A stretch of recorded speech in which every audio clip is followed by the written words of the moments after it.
I gotta become more Zen samurais, maybe just watch birds. I was frustrated today with trying to cancel or change a flight and dealing with people that are challenging to communicate with.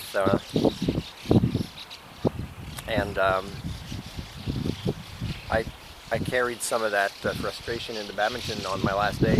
I was nice in a lot of ways, and they were nice in a lot of ways, but I know I was more critical than I should be, or coached when I shouldn't have coached. Didn't succeed in shutting up when I wanted to shut up, because I didn't get a chance to vent, and I did think badminton vents me, but I don't think it could be a positive venting with badminton. I have to find another outlet.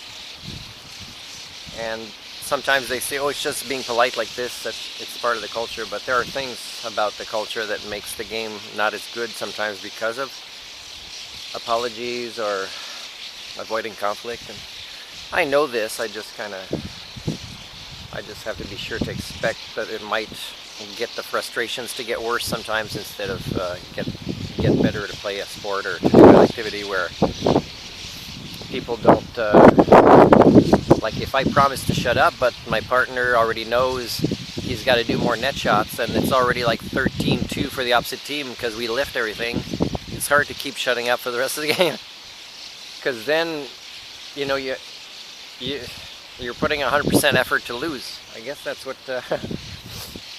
what Tom Cruise did in The Last Samurais. He knew he was going to lose, but he was ready to die. I kind of don't want to die at badminton, and I don't want to get hurt to try to win a game I can't win, you know, for the sake of giving my 100% when my partner is not applying the focus of changing something during the game. I'm patient with people that are trying to change, but when people don't and we get a big loss in points and I can't come back, then I start doing desperate shots to try to come back because the patterns aren't working. And then I get frustrated with myself too, and people think, oh, we lost because you lost a lot of points. Yeah, well, we already are 10 points behind. I have to try to do things that are like a 50-50 chance, you know.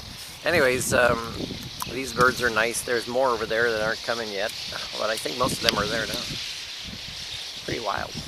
Anyways, it's March 17th in the evening, and I don't even know yet how much money it'll cost me, or if somebody's helping me book a different way to get to the other part of Japan, where it's hopefully my final situation to start setting roots, because I'm tired. I'm tired of moving and packing suitcases, and it's psychologically fatiguing. Not physically. I can pack a suitcase and I can carry it a long time by myself, even uphill. But the psychology of moving and moving and moving, trying to find a culture that is a good fit for me, is the draining part. And I'm at the 4-year mark where it should be happening now with my expectations of this social science plan, but it's still the last few days, if that's what it is, are still finding me very frustrated, you know. Even though I think it's close, I don't even have that much energy to still be patient or zen for the last few days of my journey. And part of it is trauma and fatigue and lack of support or people to talk to about what my life has been like for the last 4 years, you know. And why would I write a book if nobody's going to read it? So I'm trying to make contacts that have followers that are in paradigms higher than the norm but not as close to mine, and because if I just stick with my paradigms, nobody wants to hear them. So